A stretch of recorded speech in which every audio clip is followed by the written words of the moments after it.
Good afternoon, everyone. We'd like to welcome you to the February 22nd, 2021 Mesa City Council meeting. I'll note for the record that all of our council is present via Zoom. I am live in the, well, I guess obviously I'm live. We're getting used to having actual meetings now. I'm for purposes of swearing in some magistrates, I am in the council chambers for this meeting.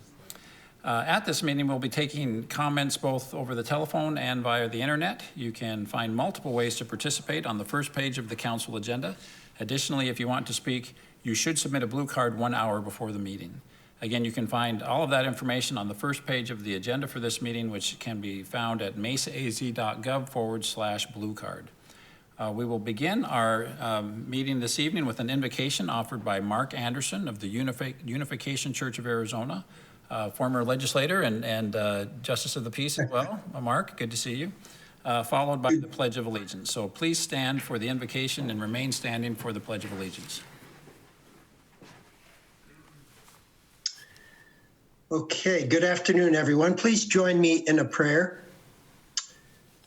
Our loving Heavenly Father, as we gather here this evening with these public servants who are here to do the mission and the work that you've given them, our first thoughts are those of gratitude for all the blessings that you have given us over the years. And one of the greatest blessings we remember is freedom. We have the freedom to believe in you, the freedom to speak our minds, and the freedom to govern ourselves. So many Americans over the years have paid the ultimate price and have sacrificed in many ways so that we could enjoy these freedoms today. But freedom comes with responsibility. And these council members are here today because they want to be responsible leaders. They have been entrusted with this task to improve our beautiful city.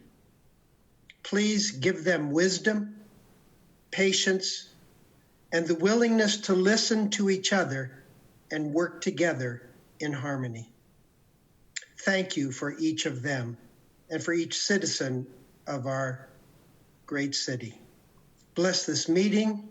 We invite you to guide the deliberations and the discussions, and we offer you this prayer with gratitude.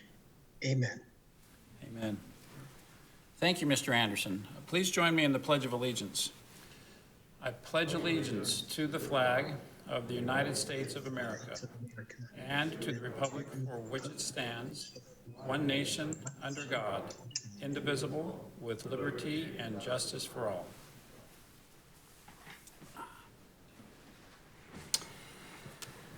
Thank you. The first item on our agenda for this meeting is an exciting one. We've got three excellent individuals that are going to be assuming very important responsibilities at the City of Mesa, and I'm excited for these three appointments. First item on our agenda is to appoint Joseph Listiano as our new city attorney. I'm sorry, our new city auditor. Well, we've got a great city attorney. We don't need another one. So, but we do need a city auditor, and we've got Mr. Listiano is up for the job. He has been serving as our deputy city auditor with the City of Mesa since 2018 and was appointed as the interim city auditor in 2020. Prior to coming to Mesa, he had 11 years experience with the Arizona Office of the Auditor General, conducting financial statements and compliance audits of counties, colleges, and state agencies. I know we've gotten to know Joe well over the last several years as he's worked with council closely. He reports directly to the city council for those who don't know about this position.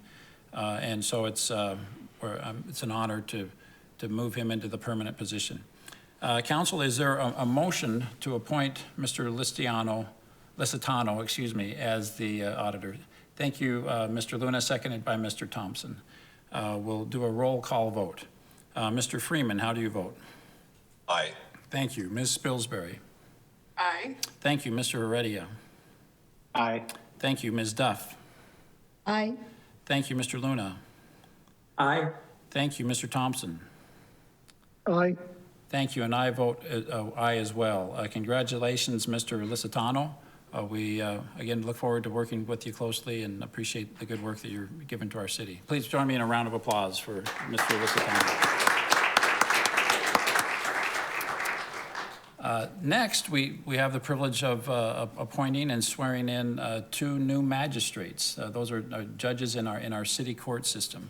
We have, for those who might not know, we're very proud of the qualifications of the judges that come to the Mesa City Court. These are very sought-after positions, and we have the luxury of really hiring the cream of the crop for our court. And council and I participated in, again, this is a council hire, and so all of us were very involved in interviewing and these candidates, and it was a very competitive process, and we got 2 excellent magistrates. First, Ms. Stephanie Olahan. Ms. Olahan has served as the presiding judge of the Carefree Cave Creek Consolidated Court since the year 2014. She has experience in criminal misdemeanor, civil traffic, protective order, and city code hearings. Additionally, she has been a judge pro tem in the city of Mesa for the last 6 years. Council, is there a motion to appoint Stephanie Olahan? Thank you. We'll go with Ms. Spilsbury, seconded by Mr. Luna. We'll do a roll call vote. Mr. Freeman, how do you vote? Aye.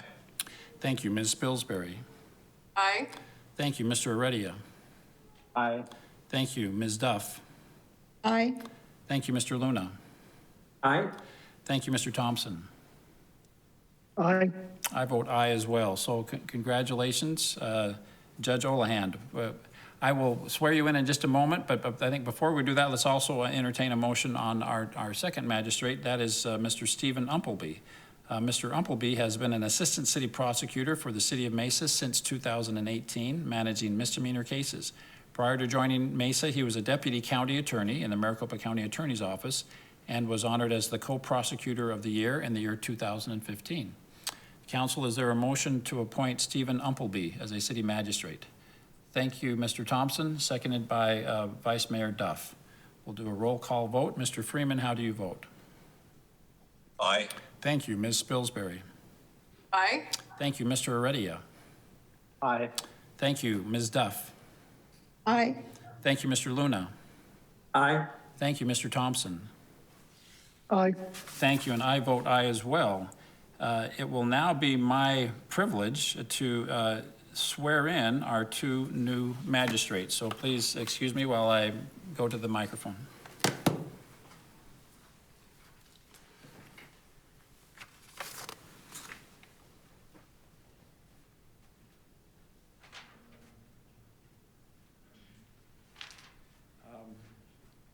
Stephanie Olahan, would you come forward, please?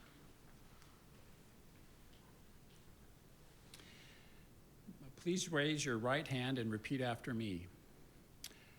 I, Stephanie Olahan, do I- solemnly swear I, Stephanie Olahan, do solemnly swear that I will support the Constitution of the United States will support the Constitution of the United States and the Constitution and laws of the state of Arizona, and the Constitution and laws of the state of Arizona, that I will bear true faith and allegiance to the same, that I will bear true faith and allegiance to the same, and defend them against all enemies, foreign and domestic, and defend them against all enemies, foreign and domestic, and that I will faithfully and impartially and that I will faithfully and impartially discharge the duties of city magistrate discharge the duties of city magistrate of the city of Mesa, Arizona, of the city of Mesa, Arizona, according to the best of my ability, according to the best of my ability. so help me God. So help me God.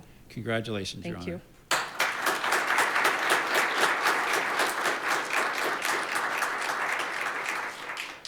Now I'd like to invite Stephen Umpleby forward.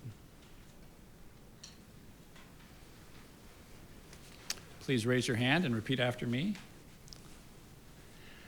I, Stephen Umpleby, do solemnly swear I, Stephen Umpleby, do solemnly swear that I will support the Constitution of the United States that I will support the Constitution of the United States and the Constitution and laws of the state of Arizona, and the Constitution and laws of the state of Arizona, that I will bear true faith and allegiance to the same, that I will bear true faith and allegiance to the same, and defend them against all enemies, foreign and domestic, and defend them against all enemies, foreign and domestic, and that I will faithfully and impartially and that I will faithfully and impartially discharge the duties of city magistrate discharge the duties of city magistrate of the city of Mesa, Arizona, of the city of Mesa of Arizona, according to the best of my ability. according to the best of my ability. So help me God. So help me God.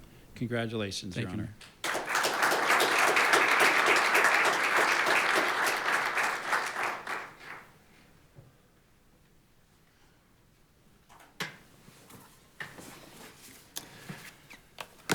All right, council, I wish you all could have been here for that. Again, we are very privileged to have wonderful judges in our city court, and these are two great additions that will fit in with a very prestigious bench in our city court. So thank you. We look forward to working with you. And I know you're here with your children, so please, we won't be the least bit offended if you leave.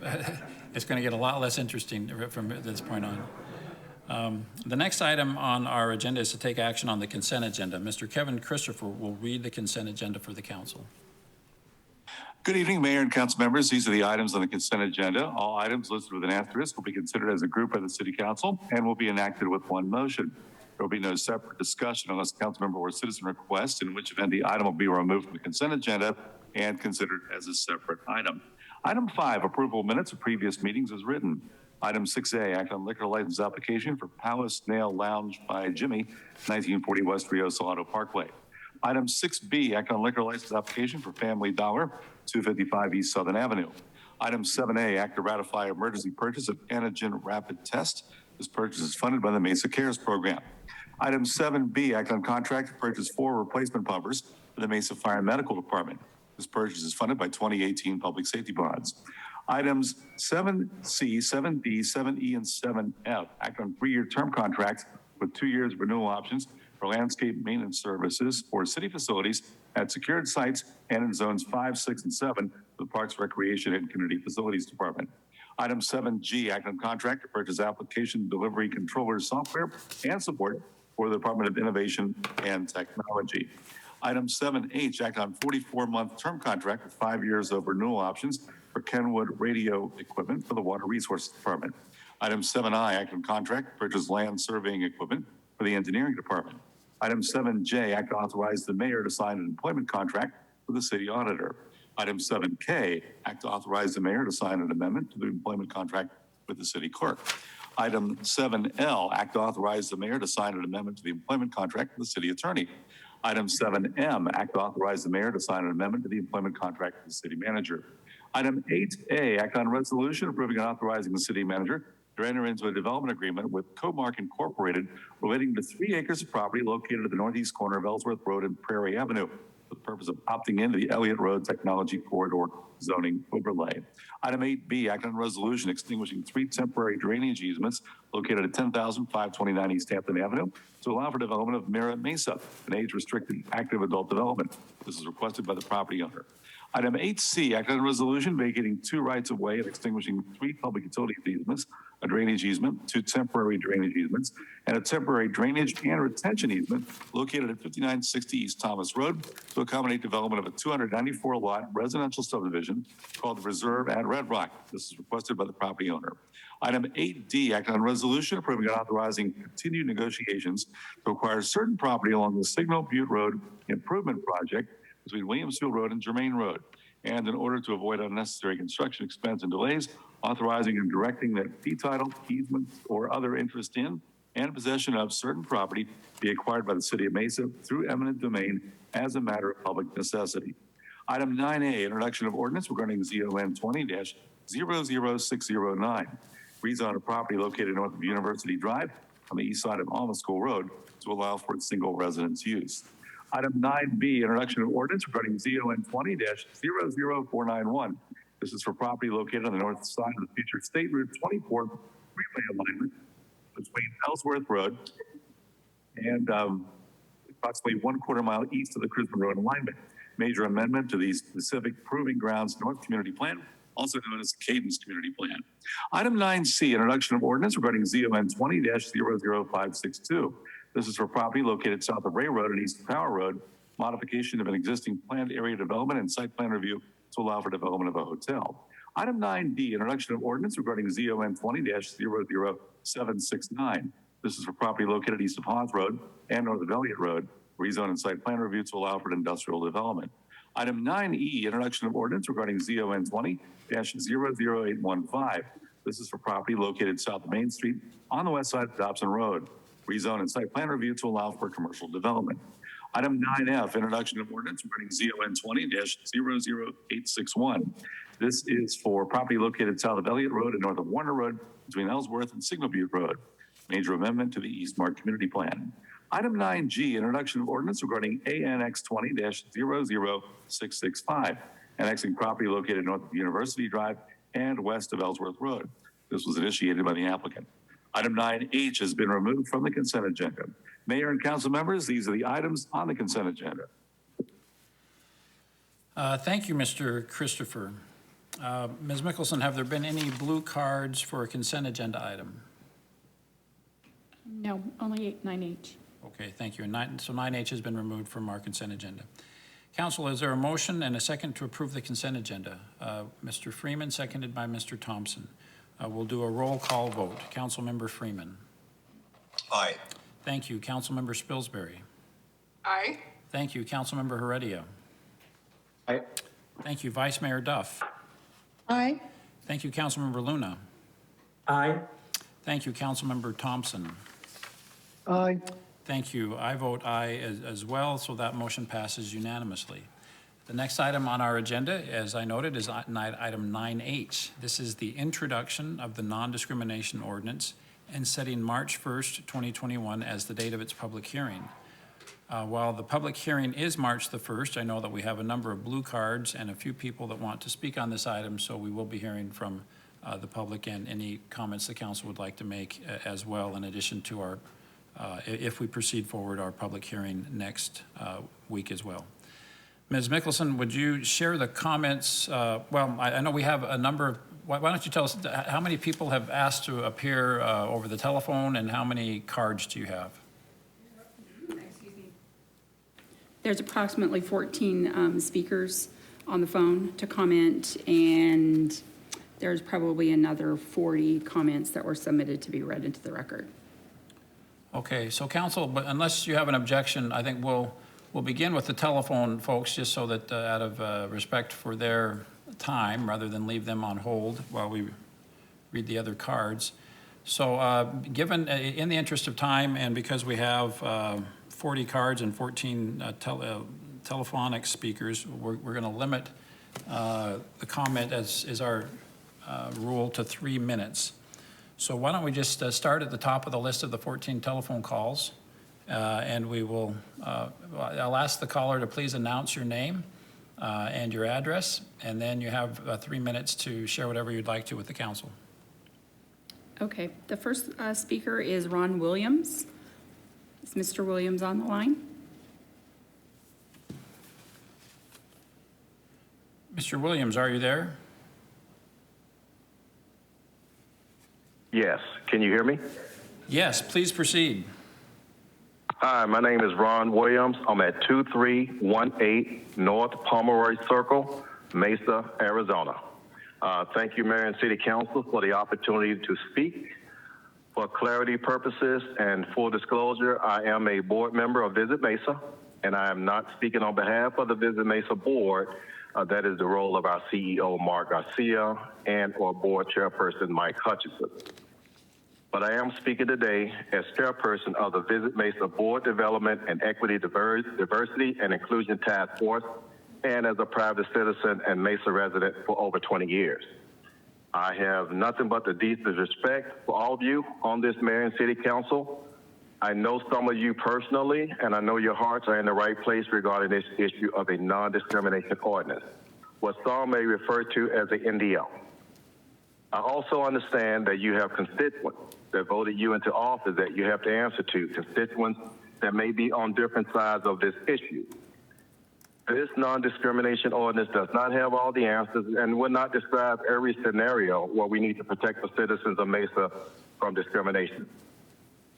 Adopting the proposed NDO will make a statement to the world that Mesa is welcoming to everyone, and it will also send a message to those that feel the need to blatantly discriminate against any Mesa resident that Mesa is not going to have it.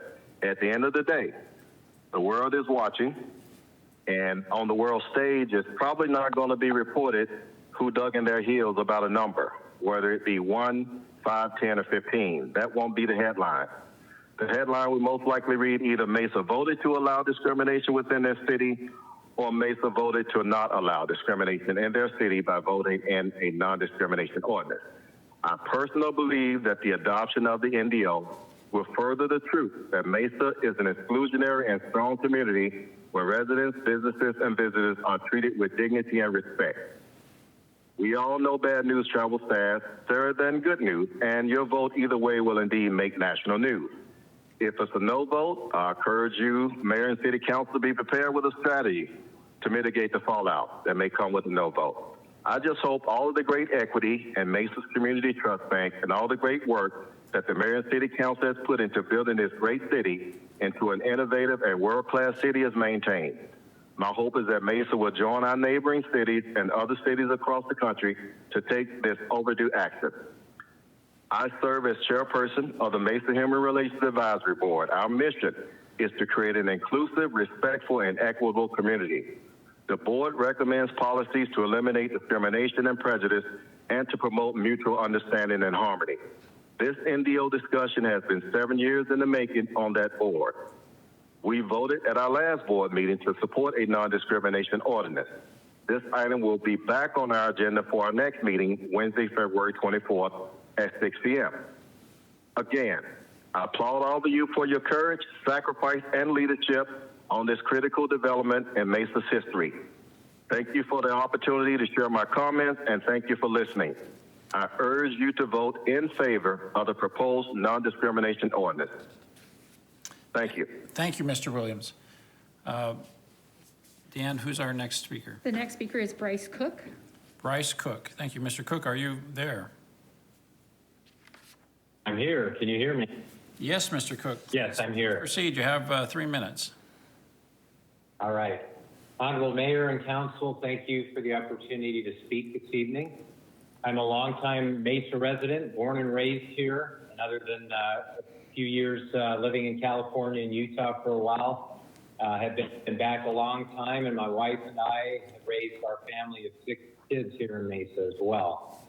And 2 of those 6 kids are gay. I'm also an active member of my faith, the Church of Jesus Christ of Latter-day Saints. I want you to know that as the father of both gay and straight children, I love and embrace equally. I want to speak in strong support of the proposed non-discrimination in order to ensure equal treatment for all citizens of Mesa. Hey, I'm getting a bad echo. Does anyone know how to stop that? Bryce, on this end, you sound great. Oh, okay. All right. Good. I'm glad to hear that. Well, when our first son came out to us in a long letter in 2003 when he was a freshman at BYU, it posed a very difficult challenge given the position of our church on LGBTQ issues at the time. As my son poured his heart out to us in that letter, I realized how much he had suffered because of the harmful societal attitudes that pervaded, and sadly, even because of my own attitudes that I'd expressed while they were growing up.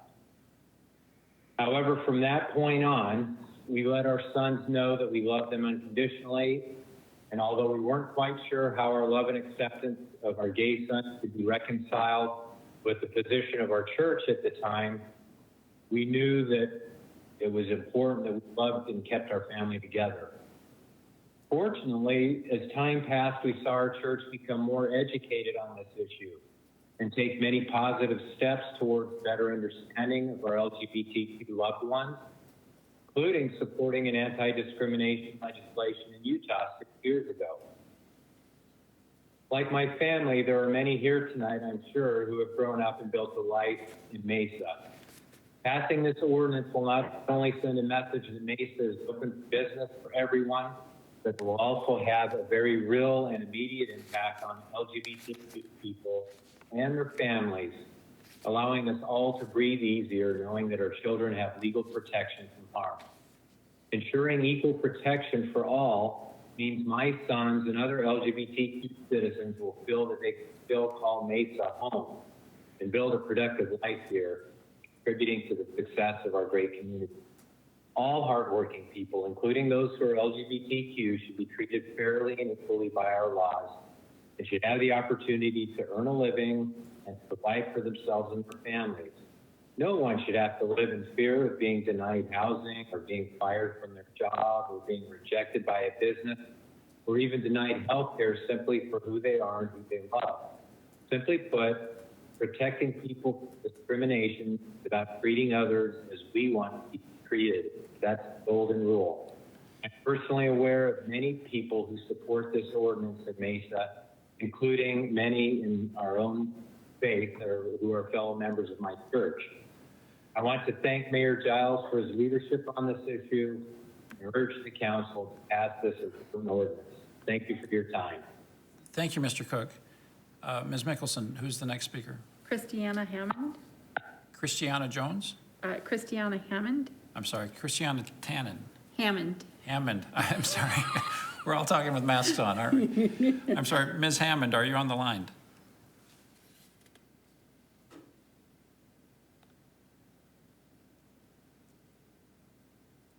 Ms. Hammond, are you there? We can. Okay, maybe we'll if you, I'm sorry if we missed you. We'll come back to you. Okay, Marcy Hutchinson. Marcy Hutchinson, are you on the line?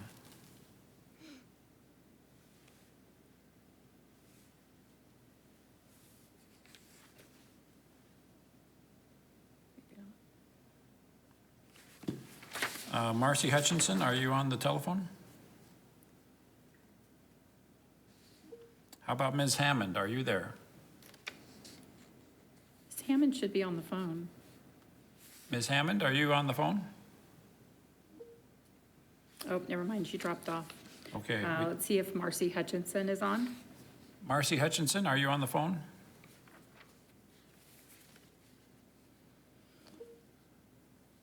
She should be there. Okay. Marcy Hutchinson, are you on the telephone?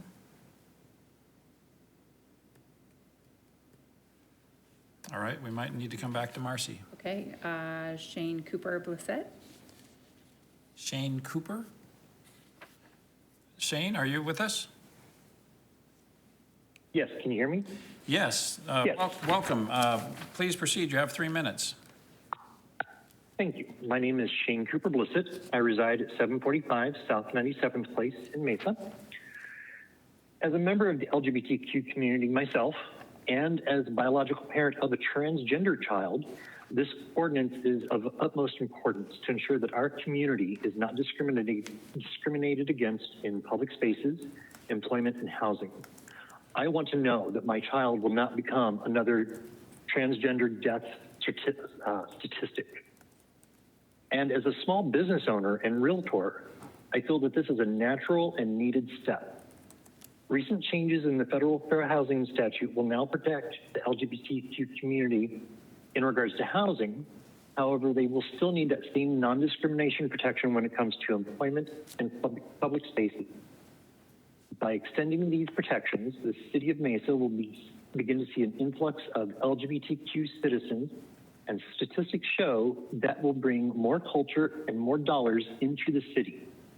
Inclusion and diversity greatly improves city life, and this will only be a win-win for the city of Mesa. Thank you for your time, council members. Thank you, Mr. Lissett. Do we happen to have perhaps Marcy Hutchinson on the phone? She fell off the phone also, but we do have Tamara Stoss. Okay. I'm sorry, Tamara Sauce? Stoss. Stock. Tamara, are you with us? Yes, can you hear me? Yes, please proceed. You have 3 minutes. All right. Hi, my name is Tamara Stoss, and I reside at 2037 East Colgate Drive in Tempe, Arizona. Now, while I'm not a Mesa resident, I am a proud Mesa Public Schools teacher. I am also a proud parent of 2 Mesa Public Schools graduates who went through Mesa Public Schools from K all the way to 12, both graduating from Westwood High School in the IB program. My son, who graduated in 2016, is a transgender male. My youngest child, who graduated this last spring during COVID, is a non-binary young adult. Now, while I understand it can be difficult to understand what it means to be transgender, especially if you've never met somebody from that community before, I understand that. I also serve on the role as the president of Arizona Trans Youth and Parent Organization. And one of my roles as the president of Arizona Trans Youth and Parent Organization is to help parents navigate the journey with their children and help them understand. This non-discrimination ordinance would go a significantly long way to help our families feel comfortable, welcome, and our children feel supported in Mesa. Many of our young people who are in Mesa are leaving the community because there is no protection for them as being members of the LGBTQ plus community. They're seeking employment elsewhere, they're living elsewhere, and they're often leaving the state. It would go a very long way to show the LGBTQ plus community how much we're willing to support them by passing this ordinance. I urge you to stand on the right side of history. Many people talk about being concerned about the safety, and in every instance where non-discrimination ordinances have passed, there has been no increase in incidences where safety was an issue. In fact, it has actually acted in the opposite direction. You would be protecting trans individuals, LGBTQ plus individuals by passing this ordinance, and you would be making Mesa a premier location where people would seek to come and live and seek employment. It would make your economy stronger, and it would go a long way to showing the nation how a community should be run. Mesa is a strong place. Mesa is a beautiful place. It can be even more beautiful when you pass this ordinance. Mayor, City Council, I strongly urge you to pass this non-discrimination ordinance. Thank you for letting me speak. Thank you, Ms. Stock. Ms. Mickelson. Marcy Hutchinson should be on the phone now. We think we have Marcy Hutchinson on the line. Marcy, are you there? I am, Mr. Mayor. Are you there? Yes, Marcy. Please proceed. You have 3 minutes. Great. Thank you so much, Mr. Mayor and the City Council members, for allowing me to address you tonight. I'm Marcy Hutchinson, and I've been a Mesa resident for 42 years, and I am speaking as a private citizen. As Mayor John Giles has often said, if anybody arrived in the valley in a station wagon or a van, they were pointed in Mesa's direction, because Mesa is a great place to raise kids. Mesa grew to become Arizona's third largest city because this community is committed to public education. We know our future depends on an educated citizenry. Mesa Public Schools has a promise that every student in Mesa schools is known by name, served by strength and need, and graduates ready for college, career, and community. It is our school's commitment to every family that every kid gets a shot at a great education. The MPS promise is the driving force on how our schools serve our children, our families, and our community. This non-discrimination ordinance is our city's promise that we are an inclusive, thriving community where all are welcome, not just in our schools, but in our neighborhoods, stores, restaurants, entertainment venues, that every family can secure employment and fully enjoy all that Mesa has to offer without fear of discrimination based on their disability, religious beliefs, ethnicity, race, or gender identity. This ordinance is a commitment to the fundamentals of our democracy and to each other. Let it be our legacy. Let's keep Mesa a great place to raise kids by securing a bright future for all of Mesa's citizens. Mr. Mayor and council members, I strongly urge you to support this resolution and please vote yes on March 1. Thanks so much for your time. Thank you, Ms. Hutchinson. Christiana Hammond is Okay, next, and I she's think on we the have line. Christiana Hammond, who we missed earlier. Ms. Hammond, are you on the phone? I am on the phone. Hello. Hello, please proceed. You have 3 minutes. Okay, I'm very sorry about earlier. I had some tech problems. My name is Christiana Hammond. I have been a Mesa citizen now for a little over 5 years. I moved here in 2016, and I've loved it ever since I moved here.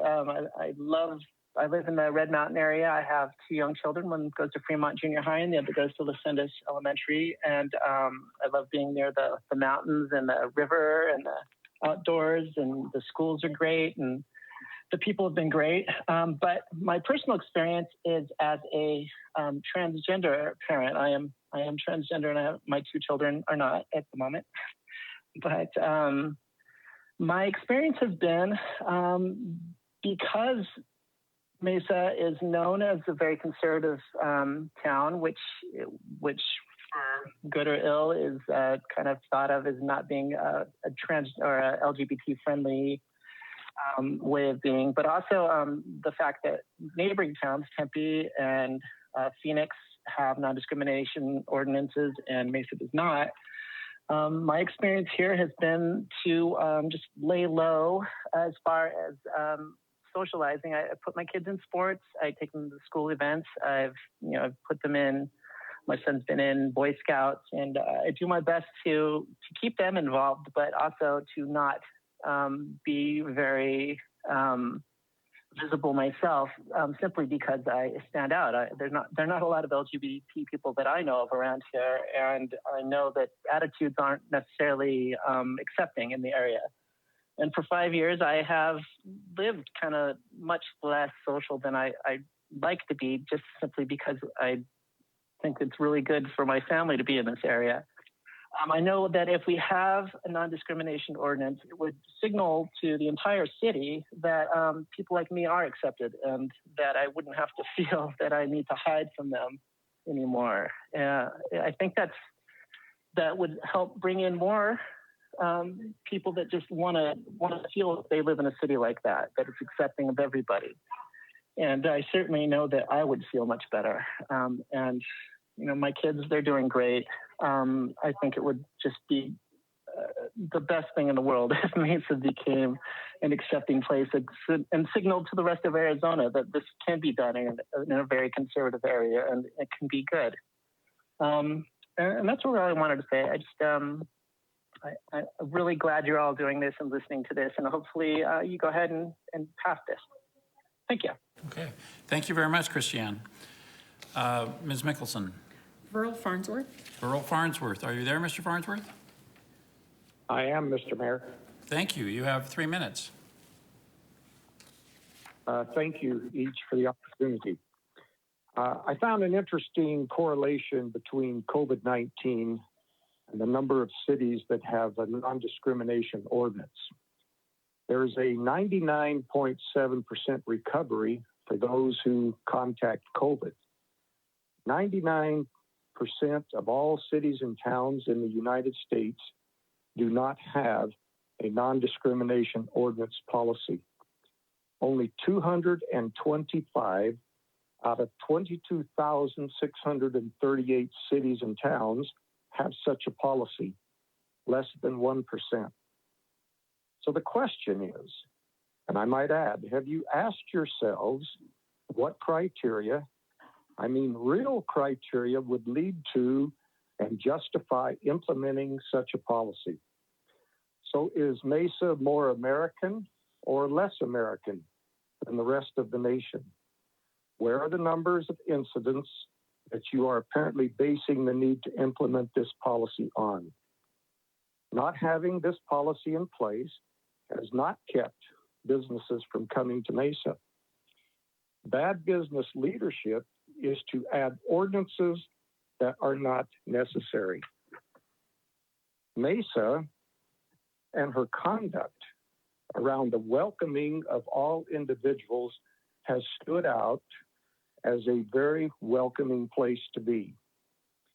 This ordinance will simply infringe on the tranquility of the people in Mesa, falsely accusing some, obviously, of their behavior that might be unbecoming, and open up avenues of contention and putting a person or panel of imperfect people in the inevitable position of making decisions and judgments for which they are not qualified to do. This council has already admitted that this has not been a big issue in the surrounding cities and certainly not in Mesa. It looks like a rule or an ordinance in search of a problem that does not exist. To quote Mr. Luna, our role is not to have a big stick. It is to be a teacher. Most of you will be familiar with the following statement. Teach them correct principles and let them govern themselves. Step up and be leaders, not tyrants. Trust today like you trusted yesterday. Trust your neighbors to conduct themselves correctly in striving to live by the golden rule, love thy neighbor as thyself. I'm requesting that you abandon this effort altogether and lead by example and not dictate.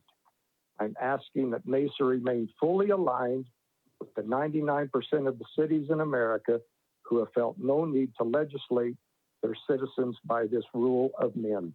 Thank you. Thank you, Mr. Farnsworth. Ms. Mickelson? Todd Wilson. Todd Wilson. Todd, are you there? I'm here. Thank you, Mr. Mayor. Please. And thank you, members of the City Council. Go ahead. So my name's Todd Wilson. I live in the northeast corner of Mesa in Las Sendas. And I've been here about 5 years. And I think, like it's been said before, this is a place I came to very deliberately to raise my family. And so I've really, I love my time here, and we hope to have roots down for a long time to come. I think some of the comments in favor of this NDL, this evening have demonstrated what is actually my chief concern with passing such an ordinance, and that is that the arguments in favor seem to really focus on the purpose of the law or the statute to signal the civic virtues of the city of Mesa and the people who live here. And I want to challenge that as not the purpose of law or any legislation. That what you write into law is about being law. It's meant to provide a structure for governing and running the city. It's not a declaration of moral or virtue. And so I want to draw some attention to what, even though I'm sure proponents mean well, and they mean to model an NDL statute like this after the Civil Rights Act, the practical application in other jurisdictions where these laws have been passed is that instead of acting as a shield to protect vulnerable minorities from unjust discrimination, an NDL would actually operate as a sword used to persecute those who don't especially embrace new sexual or gender ideologies. It does sacrifice the equality, safety, and privacy of women because it forbids the city or any private entities from defining what is a man or a woman, and therefore throws out the just gains of the feminist movement of the last century. It also will be used to target religious institutions, who again will be forbidden from acting according to their conscience on the definition of men and women. It will be used to persecute medical doctors, both secular and religious, whose expert conclusion that, say, a sex reassignment procedure or misguided would now run afoul of a law like the one proposed. So I encourage the City Council to focus on policy that would address issues as they're actually identified and avoid trying to use a law like this that leads to unintended consequences or persecutions of the beliefs of some or that would perhaps unduly benefit emerging radical ideologies, and instead do what we would expect Mesa to do, and that is, as cases arise, act compassionately in support of those who need our support, be it around accommodations or adjustments of practices at schools or the like. But a blanket law like the NDL proposed here, again, ends up far too often resulting in consequences and side effects I know that city council would not intend. Thank you. Ms. Mickelson. Jacob Brown. Jacob Brown. Mr. Brown, are you there? I am here, Mayor. Can you hear me? Yes, Jake. Go ahead. You have 3 minutes. Okay, thank you. I will forego complaining about your post on Facebook today about Mountain View and instead move forward into what's being discussed here. Thank you, Jake. Mayor and Council, I appreciate the chance I get to talk to you today, and thanks for listening to what I have to say. I know I've talked to several of you previously. This proposed ordinance states that the City of Mesa values its diversity, and the City Council finds that all individuals living in, working, or visiting the city are entitled to be treated with equal dignity and respect. I love this line. Each person in Mesa is different, and each of us should be respected and loved in spite of and even because of our differences. That includes people we think are acting wrong. At the same time, we do need to protect all citizens, especially those most vulnerable. In that vein, when discrimination is pervasive, we need to step up and ensure that people are not being excluded from our community.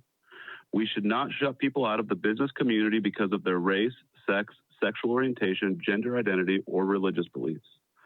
Unfortunately, I don't think that we are looking to ensure that all people are being respected and protected in this ordinance.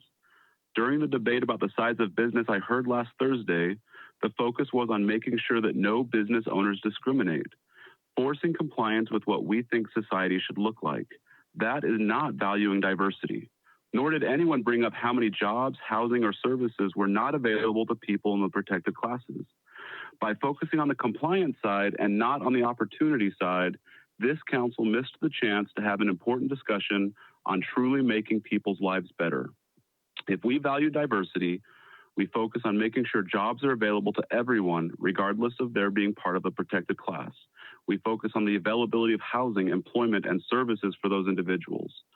I hope no one discriminates. We all need to be treated well simply because we are human and nothing more. But let's focus on ensuring opportunities for all instead of punishing a few who think differently than we do. Now, I could sit here and express my concerns with the size of business being targeted, and I do have that concern. I could express concern about the standard of proof, that we are only requiring the city to think that someone probably discriminated before we label them a bigot and fine them, and I have that concern. I could share my concerns about the effects on women's shelters and implications for tenant housing options. I could also express my concerns about religiously affiliated businesses like bookstores, coffee shops, etc., being forced to hire people who live and openly oppose the church's faith, and I have those concerns as well. I could ask why public and charter schools are exempted but not private schools, because that concerns me. Simply put, there are significant problems with this ordinance. It paints with a broad brush on topics where a scalpel is the better tool to ensure unity and civility while still protecting small businesses and religious freedoms. But instead, I want to focus on the big picture, about us being an inclusive community with opportunity for all, something I think we do pretty well. We could always do better, but I don't think that this ordinance improves things or creates the proper balance. And for that reason, I would encourage you all to vote no as written. If possible, I know we have one more week. Please give more time to people of differing views to find a truly compromised solution that will respect different viewpoints and bring more unity to Mesa. Please push this vote back, bring people of different views together, and let's come up with a better ordinance. Thank you. Thank you, Mr. Brown. Ms. Mickelson. Larry Blomquist. Larry Blomquist. Mr. Blomquist, are you there? I am. Can you hear me? Yes, please proceed. You have 3 minutes. Okay. I live near McKellips and Gilbert Roads in Mesa. The goal to end discrimination, first of all, I want to thank you, Mayor and members of the City Council, for this opportunity to express my opinion on this important matter. The goal to end discrimination is laudable and one we should all support. However, this ordinance as written contains a fatal flaw. Section 6-14-1 of the proposed non-discrimination ordinance says, quote, gender identity means the actual or perceived gender-related identity, expression, appearance, or mannerisms, or other gender-related characteristics of an individual, regardless of the individual's designated sex at birth, unquote. This changes the historical and established definition of gender by replacing biology with psychology. Throughout human history, male and female have been distinguished by physical traits. That's what makes this ordinance different from all other anti-discrimination efforts. All other efforts were based on settled definitions of physiology that were observable in the affected groups. This ordinance, whether intentionally or not, seeks to eliminate all differences between genders and makes it impossible under the law to determine whether the person you pass on the street or are speaking with is a man or woman, and intentionally or not, stigmatizes the majority who hold to the historic and scientific definition of gender. This also puts employers in an untenable position. For example, since a private school is considered a place of public accommodation under this law or this proposed ordinance, does it have the right to require a male teacher who identifies as female to teach a definition of gender that differs from what that teacher believes? If not, can that teacher be reassigned to teach a different subject without the school being accused of some infraction of the ordinance? Will the school be subject to some action if it honors a parent's request that their child not be taught certain subjects by that teacher? A comment by Assistant City Attorney Jacqueline Gannier from Thursday's study session was quoted in today's East Valley Tribune in regards to Mayor Giles' reference about men identifying as women entering women's bathrooms or locker rooms. Ms. Gannier was quoted as saying, quote, any nefarious leering, anything like that is not now and would not be allowed. This ordinance is not a free pass to engage in criminal conduct, unquote. How would you know what's nefarious when it's a she said argument? Ms. Alicote, our diversity administrator, was also referenced as saying the majority of complaints were resolved by mediation or education. I ask, who would be the one being educated in such cases? And even though other cities report such incidents as low, which of you or your wives or daughters are willing to be the first to have such an experience? As you can see, in its effort to fight discrimination, this ordinance goes beyond its stated objective, and the consequences of enacting it have not been given sufficient consideration. The sudden and fundamental change in the definition of such a basic term requires much broader input from the citizens of Mesa before being passed, and not simply shared after the fact, as this proposes to do. I urge the council to reject this ordinance as written, or at the very least, strike all references to gender identity from it. Thank you for your time. Thank you, Mr. Bloomquist. Ginger Ham. Ginger Ham. Ginger, are you on the phone? Hi there. Hi. I am. Can you hear me? Yes, we can. Please proceed. Your Hi. minutes. Oh, good. Thank you. Thank you for the opportunity to speak. I live at 2142 North Glenview. I've been a resident for nearly 20 years of Mesa. We moved here in 2001. I want to speak out in support of the ordinance. I want to say that Mesa has the chance to elevate to position of non-discrimination of all of our neighbors and community members. And passing the initiative as it was originally designed would still have Mesa arriving late to the party, as evidenced by other Arizona cities that hold themselves accountable to not discriminate against a single person in any case. And I hear the privileged members of the council may be on the side of creating a hierarchy by creating exceptions. When I say privileged people, I refer to the fact that this mandate would not negatively impact you, though it is your responsibility to imagine yourself being one of the people that your modified ordinance would negatively impact. And by modified, I mean creating an exception of 5 or more people. Our city needs to state loud and clear that if you want the privilege of doing business in Mesa, then discriminating against one employee or person is one too many. Allowing for leniency will then illustrate that it's okay for small businesses to discriminate. Therefore, the ordinance with exceptions will be completely counterproductive to the original intent of non-discrimination. A concept that was pure and moral just got turned around as a tool to be more discriminatory. To put in writing that it's allowable for certain instances to discriminate emboldens people motivated by inequality, and this causes preventable harm. Now, getting to the issue of bathrooms, I want to state that I work with families that have one or more children with autism. Prior to COVID, I would frequently go out in the community to work on communication skills. The topic of public restrooms has come up a number of times. The parents have conveyed to me that they have been incredibly grateful for the family bathroom or single stall bathroom option as it adds to their child's safety. I want to refer to a previous caller about unintended consequences and say that not all unintended consequences are negative. Thank you so much for the opportunity to speak, and I do hope that that you're listening. And I want to say I'm in Mark Friedman's district, and I will be happy to follow up by email. Thank you, Ms. Ham. Ms. Mickelson? Kathy Harrod. Kathy Harrod. Are you there, Ms. Harrod? Yes, can you hear me, Mayor? Yes, we can. Thank you. Please proceed. Okay. You have 3 minutes. Thank you. Mayor Giles and council members, my name is Kathy Harrod. I'm a licensed attorney in the state of Arizona and president of Center for Arizona Policy. Our organization advocates on behalf of thousands of Mesa residents. Even with the ordinance's exclusions, the proposed NDO creates significant problems. Due to time, I will highlight only 2 of our many concerns. I listened closely to your study session last week. I also have seen a response to some of our concerns that characterize our concerns as misinformation. First, to the point that the NDO allows businesses to maintain single-sex facilities.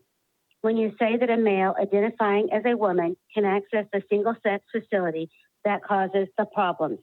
All businesses would be required to allow a male identifying as a woman to be given access to a female locker room, restroom, fitting rooms, or changing rooms. Some, if not many females, will object to that possibility. Should the business choose to alter their restrooms to single-person restroom facilities, that would cost the business significant dollars. We were told, I believe, at the study session that it would not cost businesses money. Public swimming pools and similar facilities would have to allow all men identifying as women to access women's and girls' showers, locker rooms, and bathrooms. Moms and dads do not want a male identifying as a female seeing their young daughters in the locker room at the local swimming pool. That's what this ordinance would require. Our concern is not simply about the sexual predator who could use this as an excuse to invade women's facilities. It's about women's and girls' basic privacy. Second, the exclusion for religious entities, speech, and expressive activities in 6-14-4 are vague and undefined. For example, the assertion has been made that a faith-based adoption agency would be exempt from the ordinance. That is not at all clear. Currently, the U.S. Supreme Court is considering the Fulton case from Pennsylvania that raises this question. It is not settled law. In Fulton, the government was forcing the adoption agency to choose between following its religious beliefs and placing children in households in conflict with the agency's religious beliefs. In other jurisdictions, faith-based agencies have closed their adoption services because of these types of so-called non-discrimination ordinances. Another example, staff has cited the Arizona Supreme Court decision in Brush and Nib as controlling. However, some interpret the AZ Supreme Court decision as very narrow and only applicable to the Brush and Nib fact situation, while others interpret it more broadly, which would be followed in Mesa. Litigation would be likely. The city of Phoenix likely spent hundreds of thousands of dollars defending their ordinance. Wedding vendors like Jack Phillips of Masterpiece Cake Shop in Colorado and Florist Barronell Stutzman in Washington State continue to be caught in years of litigation by those trying to force them to choose between their livelihood and their faith. I urge you to read closely the letter submitted by the Alliance Defending Freedom Senior Legal Counsel Matt Sharp that outlines further concerns on a constitutional basis with the proposed ordinance. Mayor and council members, I urge you to not pass this ordinance, to reconsider it. If anything, I hope you would consider putting this to a vote of the people.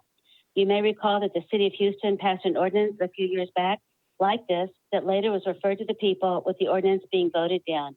I think the same result could happen in Mesa. I submit these comments respectfully and look forward to ongoing dialogue. Thank you very much. Thank you, Ms. Herod. Ms. Mickelson? David Land.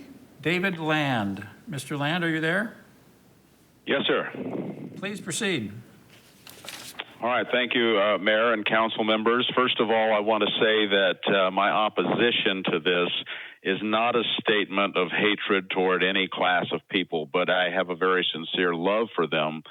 But I'm in total opposition to this. First of all, let me agree with the previous caller with all of these statements, because I was going to make those same points where fitness centers, water parks, public swimming pools, similar facilities would have to allow all men identifying as women access to women's showers, locker rooms, and bathrooms. And I won't go on that list because she already covered them. But I want to come from a different direction as well. But I believe that God does not make mistakes. And the Bible clearly says that when God made man, he created them male and female. And since then, God has designated every child born either a male or a female. But now in today's society, individuals believe they have the right to be what they want to be. And it's because of this philosophy that we are seeing more and more perversion in our nation. And now the governing body of the city of Mesa wants to open a Pandora's box of legal problems, perversion, and sin. I agree with the words of the late great evangelist Billy Graham when he said, if God does not severely judge the United States of America for our sins, then he will have to apologize to Sodom and Gomorrah. And now if you pass this, the city of Mesa will be ripe for the judgment of God upon it. In March of 1877, Daniel Webster Jones, along with Henry Clay Rogers, left St. George, Utah, after being asked by Mormon officials to come and direct a party of people in establishing a settlement in Arizona. I know for a fact that the Mormon Church, the very people who founded this city, stand against this whole idea of transgenderism and homosexuality. Dallin H. Oaks, the first counselor to the president of the LDS Church in 2019, he said this, I quote, the intended meaning of gender in the Family Proclamation, which is a church document issued 23 years ago, and as used in church statements and publications since that time, is biological sex at birth. So what really confuses me this evening are the members of our city's leadership who are members of this church, but who support agendas such as this, willfully violating their church doctrine. So I would ask you, do you believe in being God correct, or are you more concerned with being politically correct? And if the latter is true, you will stand before a very holy and righteous God. And these reasons and more, I'm pleading with all of you to stand on the side of Almighty God, because any other side is a death sentence for humanity. Stand with God and see his blessings. For the scripture says this, do you not know that the unrighteous will not inherit the kingdom of God?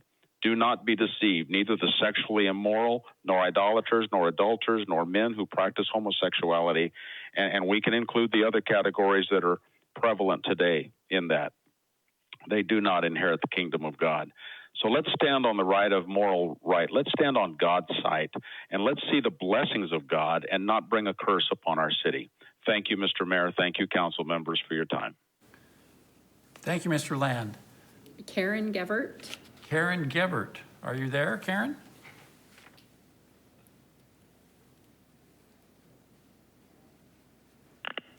Hi, Karen, are you with us? I hear someone on the line. Is Karen with us? Oh, having some technical difficulties. Is Marianne Mendoza on the line? Marianne Mendoza, are you there?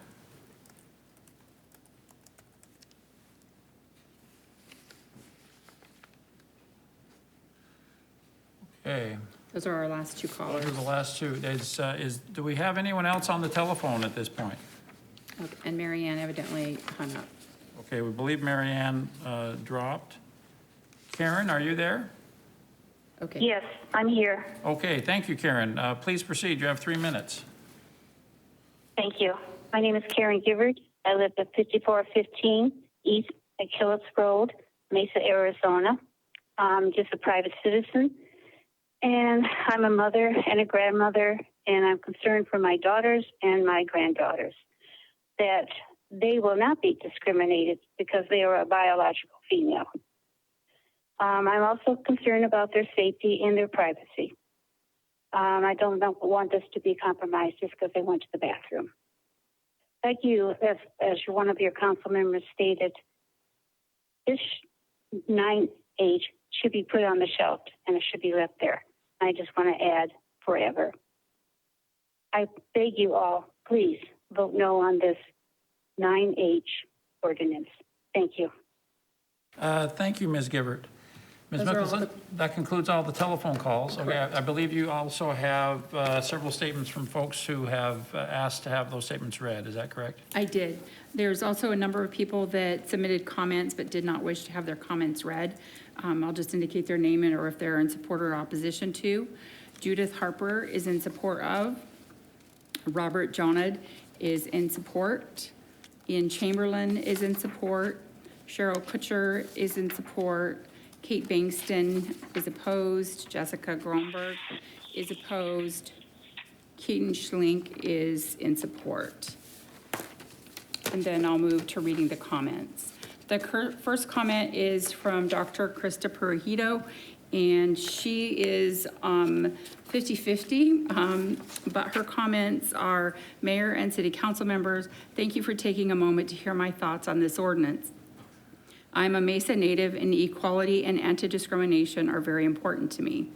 This ordinance is long overdue. Mesa has been too cautious in its endeavors to protect the civil rights of marginalized groups, and I feel that this ordinance falls short of doing so in two specific areas. First, employment discrimination should not be tolerated at any level. I would like to request that the council move the employment requirement back down to 1 employee. Not doing so indicates that you care more about the rights of small businesses to discriminate without repercussion than you do about the rights of those that this ordinance is written to protect. The argument of maintaining small government that Councilmember Farnsworth posed on Friday during the study session is red herring.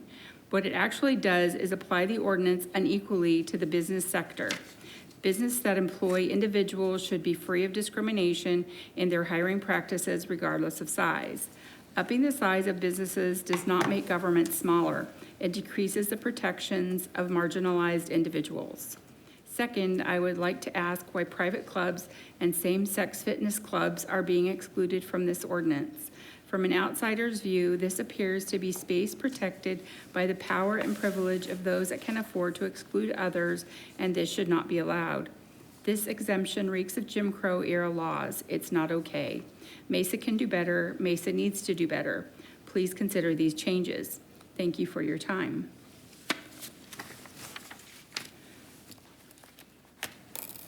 We have a few comments. The next one is from Jana McKay in support, and she says the NDO as originally written was any business employing 1 or more employees could not discriminate. That is how it should stand. Diluting the numbers dilutes the importance of not discriminating. Discrimination is discrimination, whether it's 1 person, 15, or whatever. We're okay with some discrimination. Karen Martinez in support states, I support the new non-discrimination code, and I think it's best for the code to apply to all businesses, even if they have only 1 employee. The new code will help Mesa to attract and retain business, tourism, and residents. It also enhances Mesa's image as a city that cares about its residents' well-being. However, all of the positive effects of the code are weakened if some businesses are allowed to discriminate. That said, if necessary to adopt this code, I would support with a compromise number of 5 employees as a minimum. Michelle Dow says, in support of, says, all businesses with at least 1 employee should give everyone the same consideration for employment. The only factors an employer should consider are the employee's ability to do the job and if they are a good worker. Race, gender, sexual orientation, etc. do not at all determine someone's skill set or capabilities. The oppositions to this policy simply do not excuse the fact that not passing this policy will literally allow discrimination. This is not something Mesa should be known for when so many people in our community are open-minded and want equality. Thank you for listening to my comments. Ann Lum, in support, states, Mesa continually advertises that it is a city of diversity and inclusion, but it does not have a non-discrimination code. Mayor Giles posts on social media about his support of various businesses, and many of them are owned by minority groups in the community. If you truly value diversity, mayor, vice mayor, and council members, then you would pass an ordinance that protects all employees of businesses in Mesa. Discrimination against one is discrimination against all. Please pass an ordinance that protects employees no matter how many are employed. Mary Martiniak, in support of, states, I strongly support the proposed non-discrimination ordinance that would protect all in Mesa from discrimination, including LGBTQ people. Ensuring a Mesa that celebrates, respects, and protects all people is not only the right thing to do, but it's also good for the business of Mesa. Cynthia Wheeler, in support, states, thank you for reading my comment. Nothing brings into focus a community's governing values like the inclusive language proposed in ordinance we discuss. I'm disappointed but not surprised to see a fear-based oppositional flyer being distributed. Opponents claim men dress as women to victimize them like no one would ever notice. Opponents claim bakers and florists' faith is harmed when they find out their client Dan is really Danielle. Opponents fear same-sex parents enough to block them from adoption and preserve the false narrative of perfect families. Stop me before we fall into a putrid miasma of deja vu because we've heard these arguments before. Nothing brings into focus how privileged this old white woman is, meaning me, like watching a grandchild be discriminated against by the very people who claim to love everyone and have their best interests at heart. It's a ruse to insulate them from the perceived danger of people not to think or not to look alike, behave, or think like they do. The late Congressman John Lewis said, too many of us still believe our differences define us instead of the divine spark which runs through all of human creation. I, Cynthia Wheeler, ask you to welcome our differences out into the open where Mesa can thrive as a welcoming community and experience the power of respect and mutual admiration. Fear disappears when all ears hear our stories. Andrea Parks, in support, states, as a person of faith, it is of the highest importance to me that our community be a safe place for each person. When we eliminate discrimination, the entire community wins. Not only does an ordinance like this help to protect our people, it also sends a message that Mesa is a place that has values and welcomes diversity. Michael Klein, in support, states, as someone who was born and raised in Mesa and now a business owner in Mesa, I fully support the proposed non-discrimination ordinance that would protect all in our city from discrimination, including LGBTQ people. Protecting people from discrimination is about treating others as we want to be treated. This ordinance is about equal treatment, not special treatment. Nobody should have to live in fear that they can be legally fired, evicted from their homes, or kicked out of a store just for being who they are. Ensuring a Mesa that respects and protects all people is not only the right thing to do, but is also good for the business of our city. Thank you. Chanel Reed, in support, states, I am in full support of this ordinance. LGBT plus individuals should be included along with other protected populations. We deserve the same protections as other vulnerable populations, so do not have to fear loss of employment or other negative backlash due to something as personal as sexuality or gender expression. This is a basic protection of freedoms that is being asked for here, and it is high time Mesa extends this protection to include LGBT plus community members. Jeff Welker, in support, states, I am an active member of the Church of Jesus Christ of Latter-day Saints, and I fully support this amendment to the city code. Any action the council can take to help ensure fair and non-discriminatory practices in Mesa is critical and important. I appreciate your devoted service to our community and encourage you to vote yes. Samantha Hacker, in support of, states, I am distressed to learn there has been an organized effort against the non-discrimination ordinance.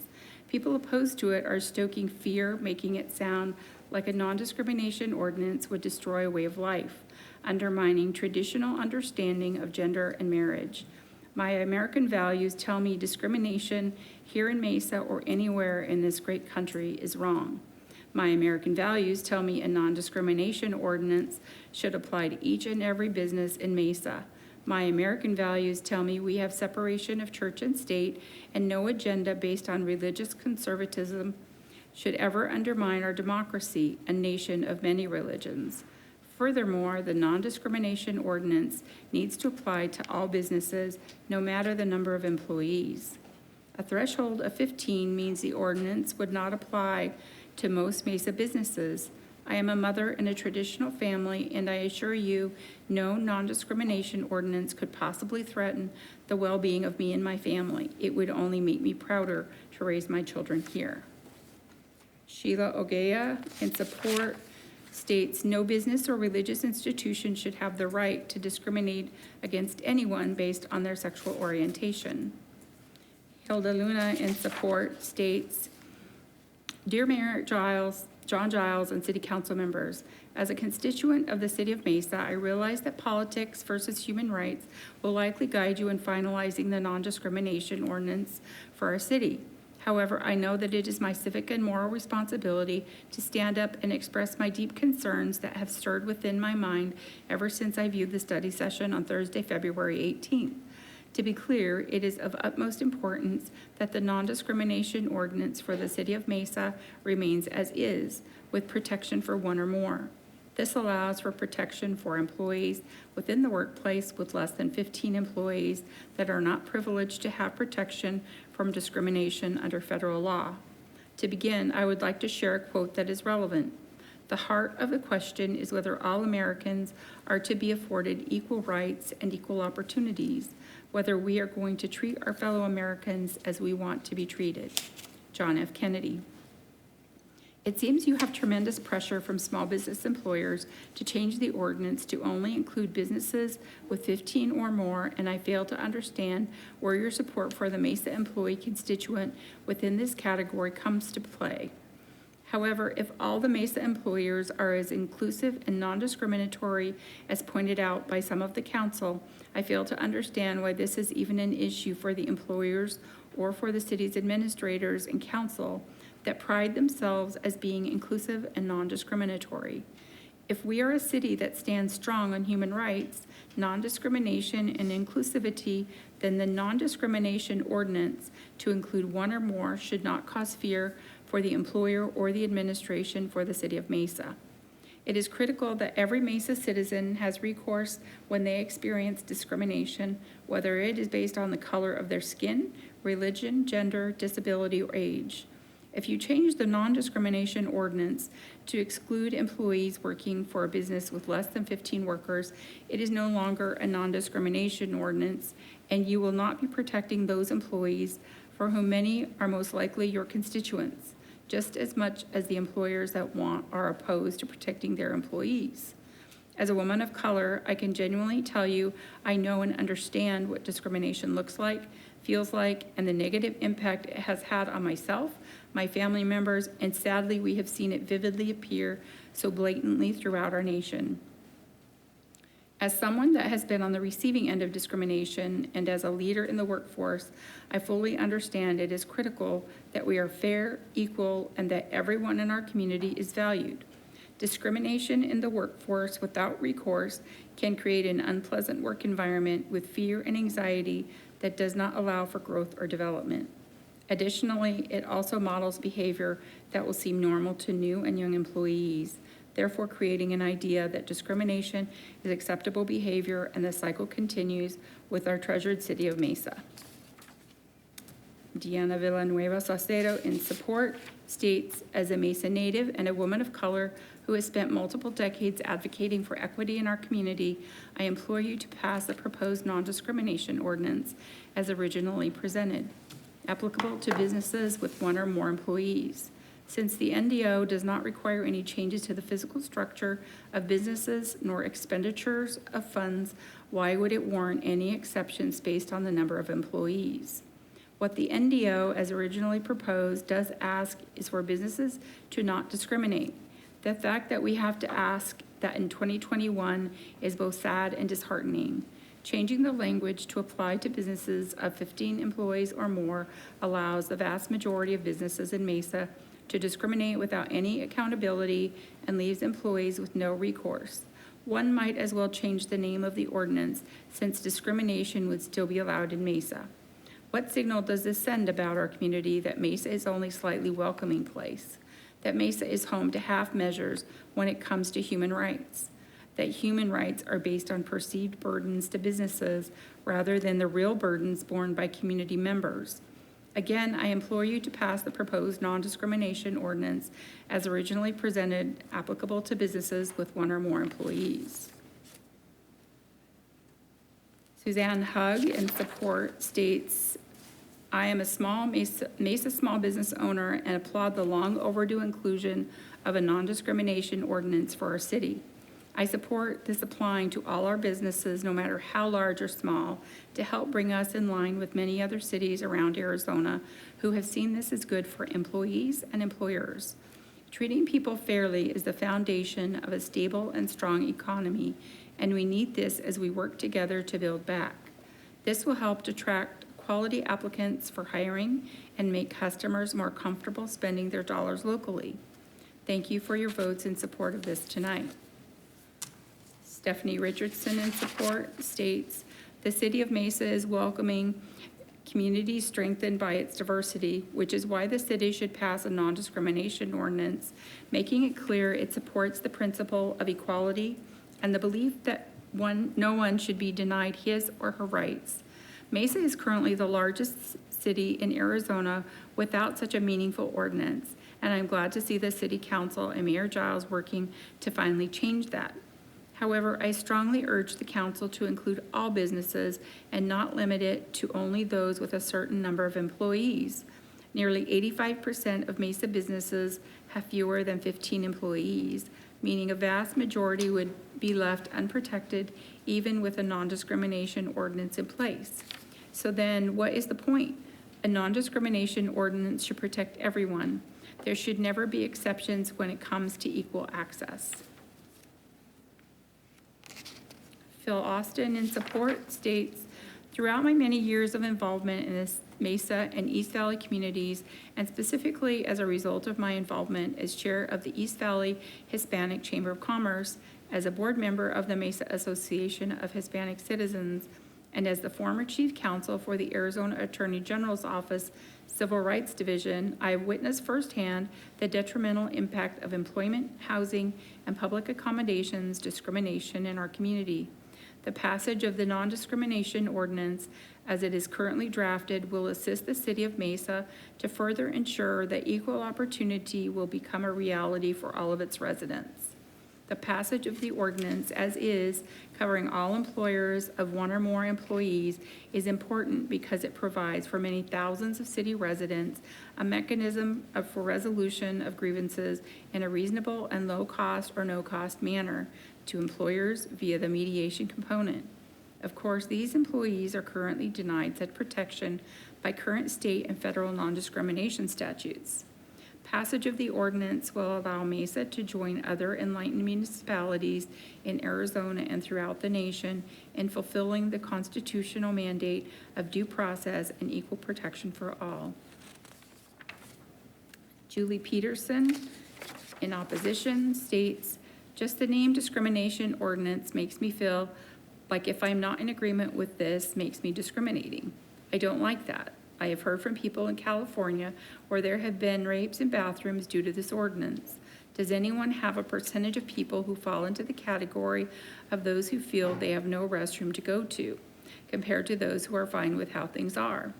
If Tempe has passed this ordinance, why not let Mesa give a place where bathrooms are safe? I don't understand why the very small minority have the right to change the way every city does things with peer pressure. I don't think it's unkind to have a discussion of why we can't offer people safe places to use the restroom while not feeling like we are discriminating against others. Lorena Austin, in support, states, Mayor Giles and council members, my name is Lorena Austin and I am a third-generation Mason. My grandparents were business owners and lived in the segregated neighborhoods of Mesa as late as the 1950s and 60s. They were fortunate enough to own a business, Albert's Market, that serviced the marginalized communities in Mesa. They were advocates for civil rights and equality. My father, Phil Austin, is a local civil rights attorney who has been a fierce advocate for this city and its potential to be an inclusive city instead of an exclusive one. It is my turn to advocate for the city I love. As a daughter of Mesa and a member of the queer community, I implore the council to support the Non-Discrimination Code, but as it was originally introduced.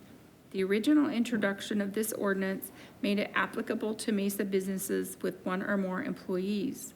The changes to include businesses with 15 or more employees leaves the vast majority of businesses in Mesa open to noncompliance if this ordinance is passed as is.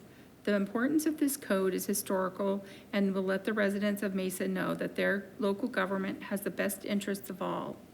Mesa would also be aligned with other major cities of Arizona that already have a non-discrimination code or ordinance in place and have for some time. Mesa is a beautiful city filled with rich, diverse cultures and experiences. It's time that our policies reflect what we already know to be true. It's not about who we exclude, but about who we include and the opportunities afforded to them. Thank you for the opportunity. Mark Garcia states, on behalf of the Visit Mesa Board of Directors, as well as the larger Mesa visitor industry, I urge you to vote in favor of the proposed non-discrimination ordinance. As the second largest city in Maricopa County and the 35th largest city in the country, Mesa has a diverse population of over 500,000 people. When it comes to attracting visitors, new businesses, jobs, and a talented workforce in an ever-changing world, a welcoming atmosphere which fully respects individuals of diverse backgrounds and lifestyles is essential. Adopting the proposed NDO makes a statement to the world that Mesa is open and welcome to everyone. Mesa should join with our neighboring cities and other cities across the country to take this overdue action. Further, we believe that the adoption of the NDO will highlight the fact that Mesa is a strong, unified community where residents, businesses, and visitors are respected. Today's businesses look for diversity, openness, fairness, and inclusion to start, grow, and relocate their operations. Visitors seek out welcoming destinations to spend their time and money. A no vote carries with it the potential to damage the positive image that many of us have worked hard to develop and foster.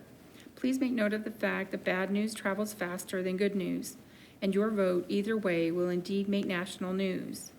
To be clear, for us in the business community, an anti-discrimination ordinance is not something you would be doing to us, but rather for us. This ordinance is about equal treatment, not special treatment.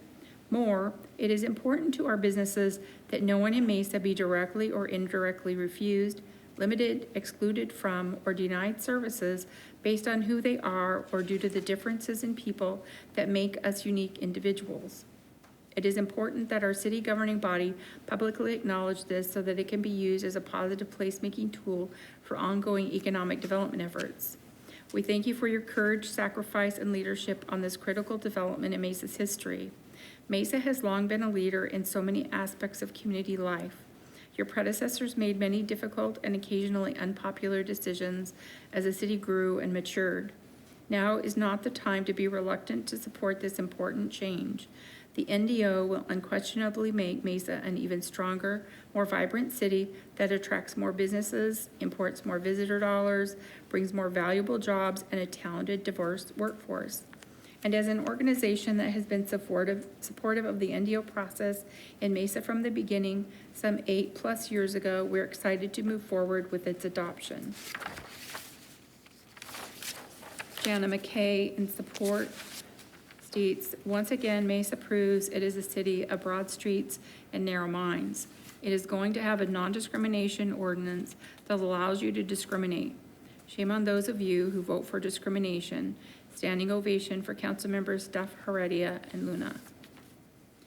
Alfred Chavez states, I support this measure. However, it falls short in its efforts to promote and defend diversity in the city of Mesa. All businesses should be held to the standard of promoting a safe and inclusive environment, not just those businesses with over 15 employees. Lisa Winger, in support, states, I have been a resident in Mesa for 16 years. I am When my son came out as gay, I was afraid for him and how the world would treat him. I knew life could be very difficult for him. I fully support this ordinance in our city. We need to make Mesa a safe and welcoming community for all people. As I have embraced the LGBT community and listened and learned about their stories, my heart is sad that it has taken us this long to have this type of safety and inclusion in our city. As a person of deep religious belief and faith, I know the God I believe in would want equality and love for all his children. This ordinance is a step in that direction.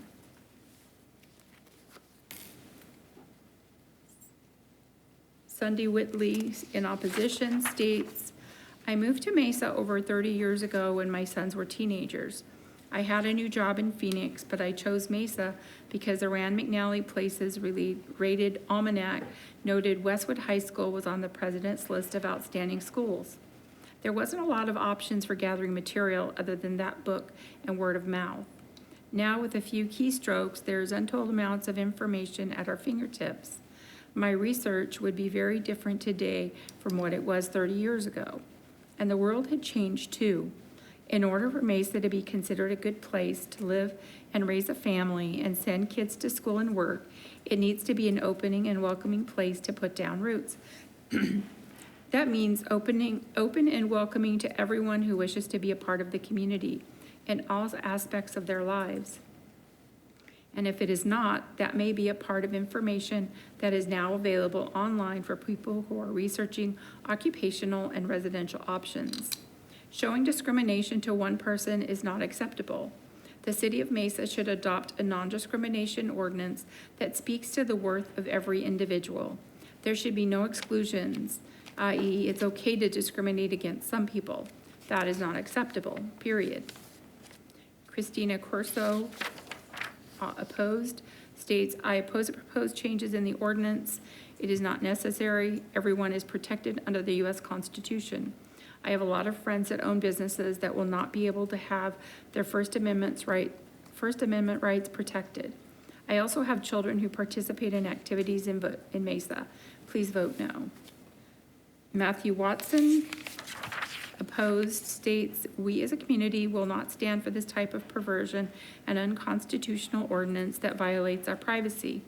As a husband and father, my wife and daughter's privacy are being violated if this passes, including others in the community. I already have to worry and stand to protect them due to high amounts of human trafficking, and now we are seeing this disgusting ordinance be considered. If the council passes this ordinance, you can bet you won't hear the last from me or my fellow Mesa citizens. Your positions are supposed to protect the citizens of this community. We, the people, will not stand for this. Danny Ray, opposed, states, I am very concerned about this ordinance and the safety, privacy, and liberty of women and citizens of the City of Mesa. These words are very troubling. The draft non-discrimination ordinance prohibits discrimination in employment, housing, and places of public accommodation based on a person's actual or perceived race, color, ethnicity, national origin, age, disability, religion, sex, sexual orientation, gender identity, veteran status, marital status, genetic information, or familial status, with some notable exceptions. This is a dangerous ordinance to be considering because perception is not reality. Laws should not be made on perceptions, but on facts and sound judgment. This is a slippery slope that apparently we have been heading down since 2015. With this logic, I think I will perceive to fall under all these protected classes. I will use whatever bathroom I want. I will play in the women's leagues or as a woman in the co-ed leagues, get my veteran discount, my seniors discount, and anything else I think I can perceive to benefit me. I may also go try and shut down any business that doesn't like it. As you can see, this is not good leadership or representation and should not be something that should be considered in the City of Mesa. Telling men they are men and women they are women is not a bad thing. Let's stick to the basics and not make laws and ordinances on whims or perceptions, but on logic, fact, and need. I encourage a no vote on this ordinance. Christina Mallow, opposed, states, my husband and I are completely opposed to your proposed non-discrimination ordinance because it discriminates against It discriminates against facts and will open the door to violating the rights of citizens and the protection of the vulnerable. It is immoral to allow someone who calls themselves a man to be allowed into a woman's restroom. I know the mayor thinks this is all worked out and has been assured men's and women's restrooms will remain the same, but it's the matter of whom will be allowed in those restrooms. I don't want to use a public bathroom with a man, no matter who he thinks he is. I don't want any biological female, young through old, to have to use a bathroom, shower, dressing room, etc. with any man. Do not lie to yourselves or Masons and try to make this sound like some moral high ground.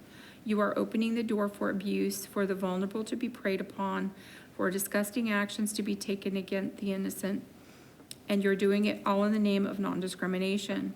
What about the tens of thousands of us who would never choose to have this implemented? Why are you discriminating against us? You were elected to represent Masons, not an agenda. These categories are not all equal and do not deserve equal standing. Sexual orientation and gender identity are subjective. A city ordinance should not infringe on citizens' objective standing to protect a handful of citizens and their subjective views. You are betraying the privilege of your position of service if you vote to approve this ordinance. The following have merit to be included in a non-discrimination ordinance, and Mesa already has this in place: race, color, ethnicity, national origin, age, disability, religion, sex, gender, veteran status, marital status, familial status. We are all taking notes. We will all remember your stand, and you will be held accountable for your vote. The fact that you all unanimously have agreed an ordinance like this needs to pass speaks volumes, and recall is not out of the question. Tricia Komish, opposed, states, my concern is, what does it mean identifying as a woman? This opens the doors for child predators, sex offenders, and for child trafficking. We need to protect our children and women. Kaylin Palmer, opposed, states, this in no way should ever be allowed in any school or public bathroom. This is so wrong. Just because someone might identify as one gender one day and possibly another the next, should not allow any boys in the girls' bathroom to potential peek in at my daughter or any other girl or woman, and vice versa. This completely takes away any and all privacy in the bathrooms. Lisa Olson, opposed, states, for me, the question is, do we value all Mesa residents or not? Other communities in Arizona went on record years ago to say that all people are valued equally and that discrimination will not be tolerated for any business, regardless of number of employees. If the expense of making a business accessible to certain people for employment is too much to bear for a small business owner, then perhaps we need to develop government assistance programs to help CEOs make those necessary changes. To be a truly inclusive society, we must make all things accessible to all people. We work together to do this. We have no legitimate reason to limit our expectations of fairness and equity to larger businesses that employ 15 or more people. Mesa must require it of all businesses, and we know the vast majority of businesses in our city employ fewer than 15 people. Please demonstrate through local ordinances and codes that all people are valued. It's an important step for cities that are committed to caring for one another and valuing everyone. Amelia Greiner, opposed, states, my thanks to the Mesa City Council for hearing my concerns. I support fair treatment of persons in public areas, employment opportunities, and application for housing. The portion of the proposed non-discrimination ordinance, I believe, needs revision concerns bathroom, locker room, and dressing room facilities. I believe the ordinance as it currently reads may unintentionally allow for predatory individuals to gain access to the aforementioned facilities, leading to an increase in criminal activity, lawsuits, and negatively impact our economy and family-friendly morale in Mesa parks, businesses, and school campuses. Bathrooms need to be designated according to the scientific definition of gender to protect those individuals that may be vulnerable to sexual assault, violations to privacy, and other misdemeanors. I am attempting to address the psychological and physical threats that sharing a space with multiple scientific genders allow. A bathroom facility involves the partial to full removal of clothing and subsequent vulnerability to breach personal privacy, whether real or perceived. Please do not subject children and females to such humiliation. In order to provide for a safe space for individuals identifying differently than their scientific gender, a separate bathroom may be provided for said persons. I understand several Arizona cities have adopted similar non-discrimination laws, but I do not view those cities as outstanding examples of how I would like to see our own city evolve. Mesa has lower crime rates and a small town feel that makes it unique and desirable. There is so much more to consider than accessing federal funding. Thank you for your time. Nancy Ashcroft, opposed, states, this would be a horrible ordinance to pass. Why would anyone want to allow males, whether transgender or not, to be able to use women's facilities where children are also using the facilities? This is very unfair to children to put them in a situation that could cause them danger and harm. A male has the chromosomes of a male, whether there has been pharmaceutical or surgical alterations to allow them to identify as female. They are still organically a male. This is a perfect storm for pedophile activity. I highly oppose this. Barbara Barenberg, opposed, states, I ask that you do not change the Mesa City Code to prohibit discrimination in public accommodations, employment, and housing based on gender identity. There are many reported cases of sexual assault and abuse by sexual predators on children and women in public restrooms, locker rooms, and women's shelters that prohibit discrimination in public accommodations, housing based on gender identity. To quote from this link to Family Research Council bathroom incidents, it is important to note that the concern is not that transgendered individuals are more likely to be sexual predators, but rather that sexual predators could exploit such laws by posing as transgendered in order to gain access to women and girls. Transgender activists deny this is a problem, but Family Research Council at this link, frc.org, outlines 23 instances of aggressive and disturbing behavior by such biological males who claim to be transgendered. These assaults occurred in retail dressing rooms, employment restrooms, and locker rooms. The behavior included watching children change in pool locker rooms and videotaping women in restrooms. In 2012, in Toronto, Canada, a biological male claimed to be transgendered to gain access to women's shelters where he sexually assaulted several women. A February 18, 2017 article described 21 assaulted by transgenders in women's facilities. Since 63% of assaults are not reported, see Stop Shaming Victims of Sexual Assault for not reporting. Therefore, one must assume the number of unreported incidents by sexual predators posing as transgendered is likely to dwarf the number of reported incidents. Please do not let Mesa become a haven for predators on our children. Reject a change to the Mesa City Code to prohibit based on gender identity. Sharon Phelan states, or in opposition, states, if men are allowed to identify as women, they will have access to women's showers, locker rooms, and bathrooms. Also, women's shelters cannot deny men identifying as a woman. Wedding vendors and florists would be forced to choose between their livelihood and their faith. This will affect adoption agencies, especially faith-based agencies. They will be forced to place children in same-sex households against their beliefs. This undermines constitutional freedoms of speech and religion. It threatens women's and girls' privacy. This must not be passed. Nadine Urista, in opposition, states, comments directed to Mayor Giles, Councilman Freeman, Councilwoman Spilsbury. What is your reason for allowing discrimination for businesses with less than 15 employees? Please justify why discrimination would be allowable if you have less than 15 employees. Diane Phelan, in opposition, states, I am concerned that this SOGI ordinance will be used to punish and or marginalize families of faith. I ask you not to adopt this ordinance. I do not want men identifying as women to be allowed in the same locker rooms or restrooms that all our daughters use. This ordinance must not pass. Stephen Phelan.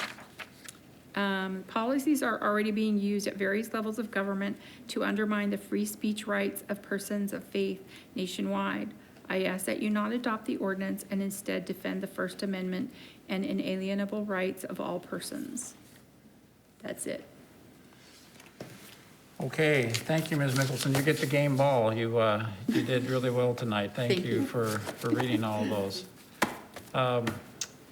Council, well, before we proceed, let me just express my appreciation to everyone who participated tonight. I'm impressed with the respectful way that everyone made their voices heard.